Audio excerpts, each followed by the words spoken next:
Welcome to the Salty Spittoon. How tough are you? How tough am I? How tough am I? I'm from a land called Sparta. I made a deal with a god that cost me my soul. Yeah, so? I killed many who were deserving, and many who were not.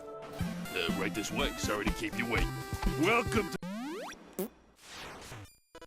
Video games, being the more active experience that they are, have the ability to provide us with a feeling not commonly found in other mediums. The feeling of agency and power. Stemming from the all-important player interaction, video games allow us to grow and become stronger alongside the characters we play as in-game. You might be thinking about progression systems, mechanics meant to help give a player a sense of growth within the game. From your classic progression of beat level, move on, to your mind-numbing grindy games. Video games use a wide variety of progression systems to help push the player forward, and to feel stronger and more confident about the challenges that lie ahead. They can vary specifically from game to game, but I found it easier to think about it like this. There are 3 ways to progress in a video game. Story progression. This is like literally moving forward in the game, like accessing new levels and abilities may be tied to that story progression. Think the different worlds you can unlock in Banjo-Kazooie, weapon abilities you gain after defeating every boss in Mega Man, or really anything that is required to actually get farther in the game. Character progression. This is more common in MMOs or RPGs, but these are rewards given to the player for hitting some threshold of experience, skill points, literal pieces of shit, whatever. Think your MMO skill trees, your Pokemon level up movesets, or even hidden and optional upgrades in games like Super Metroid or Mega Man X, as they're designed to only be reachable with powers found later in the game. They can even extend to various loot you pick up during regular gameplay, as they allow for different character builds and buffs. And many of them require long, tedious grinding, which, you know, is always fun. Most games utilize both these systems, but might lean heavier to one side or the other. But every single game you've ever played utilizes this third system. Player progression. When starting any new game, there's always a learning curve while you spend time trying to figure out the controls, the abilities you have at your disposal, the rules of the world, etc., etc. But with enough patience, you can go from the developer's role in this process really just comes down to hand-holding. How far the developer is willing to go to make sure you know what the hell you're doing. Too little guidance, players might feel lost. Too much guidance, and they'll be swatting away every freaking pop-up tutorial. Good God, just stop. But by finding a healthy balance, developers can direct players where they need to go, what they need to do, and how they can do it in an efficient and effective way. So first, let's get this out of the way. Since the dawn of man, or more specifically, the dawn of video games, games have been using a very classic type of progression system, and it's incredibly simple. So you hop into a game of Mario Galaxy, load up a COD 4 campaign, or boot up some classic Mega Man. What these 3 seemingly picked at random games all share is the same goal. Beat the level, go to new level, beat the level, go to new level, over and over and just over. This is what I feel most people think about when they hear the term video game progression, and in its early days, a lot of games were structured like this due to hardware limitations and industry standards. Since then, we've moved on to incredibly more elaborate ways of progressing in games, but its influence still echoes to this day in genres like 2D and 3D platformers, FPS campaigns, and even some third-person action games. Think Mega Man Classic, as it's a great example of this. As you move through each level and defeat every cleverly named boss, you gain a different weapon based on the boss you just defeated. Sweet! And you can use that weapon to exploit weaknesses in the other bosses.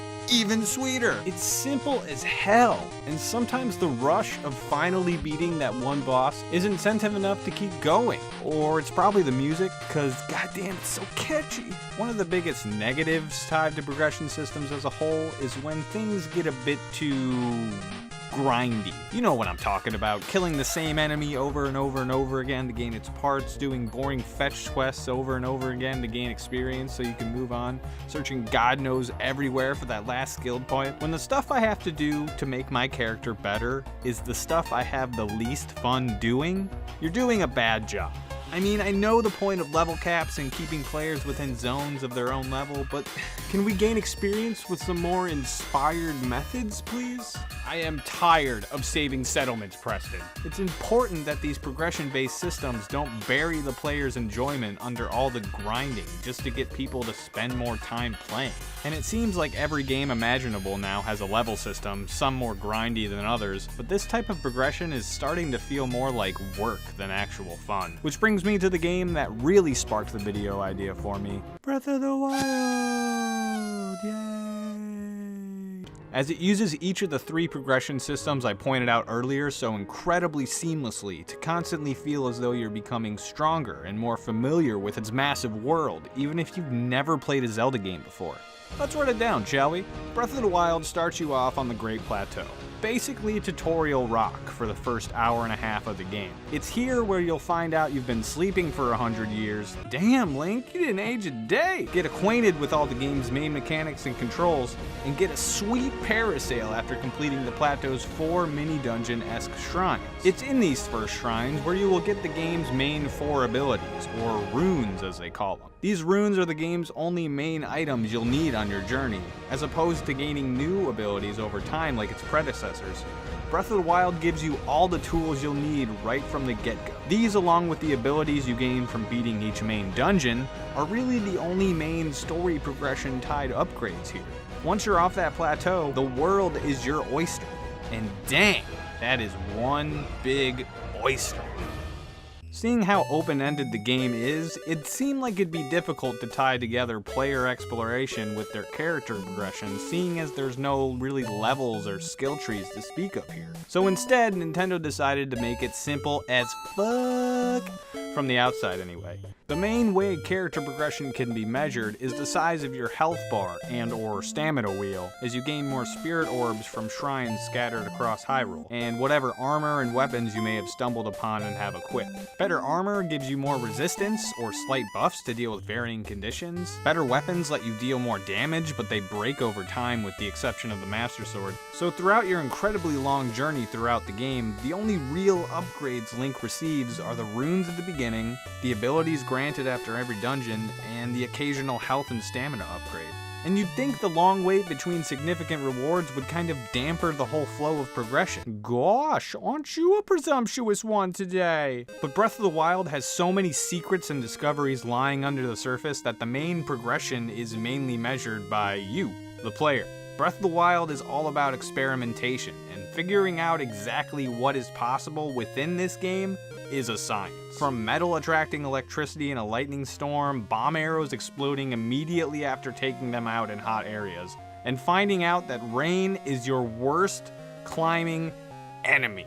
I remember I had trouble getting used to the controls at first, as Link, for the first time in history, has a dedicated jump button. Oh, look it, he's getting so excited about the jump button. Along with a bunch of other crazy maneuvers found by just playing around with the controls. Breath of the Wild is a giant sandbox filled with hundreds of variables for you to mix and play around with, and I'm sure the developers are already amazed with the crazy stuff people have been doing with this game. From getting 2 bosses to fight one another, to the greatest way to travel in the whole frontier. Oh, the pioneers used to ride these babies for miles. So instead of relying on a common level system or other common progression, the real progression is in the player's knowledge of how to become stronger.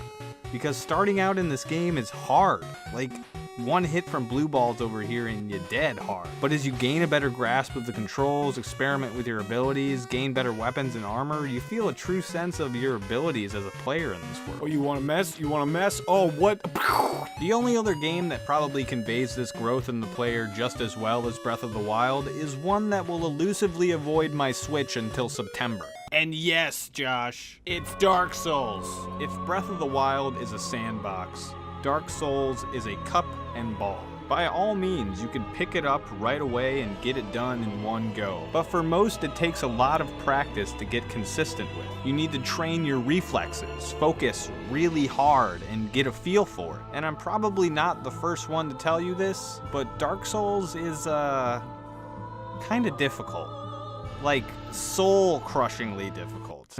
See what I did there? First off, if you know nothing about this franchise and want to get into it, good luck to you, my friend. It is admittedly a very hard game for new players to get into because apart from the main controls, Dark Souls tells you nothing about how its character progression actually works. It utilizes your basic level system and throws a bunch of stats and numbers and abbreviation to things that I don't even know what they stand for.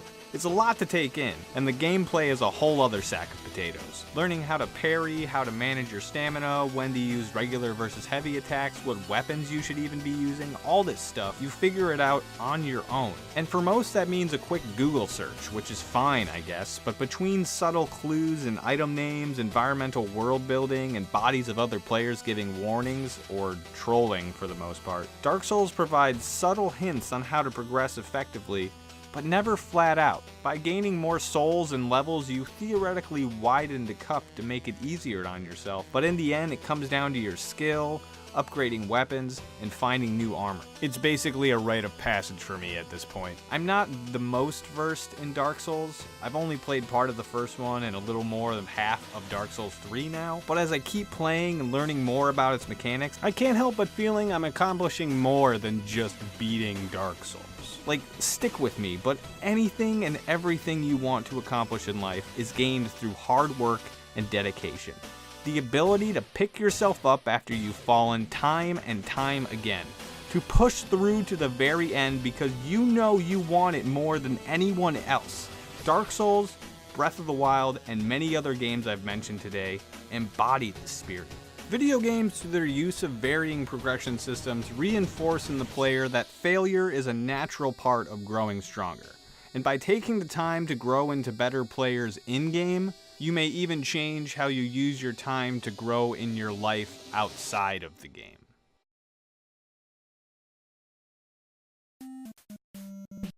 Welcome to the end of the video. You made it so far, so I'm hoping you liked it. If that's the case, you should hit that like button and subscribe to the channel.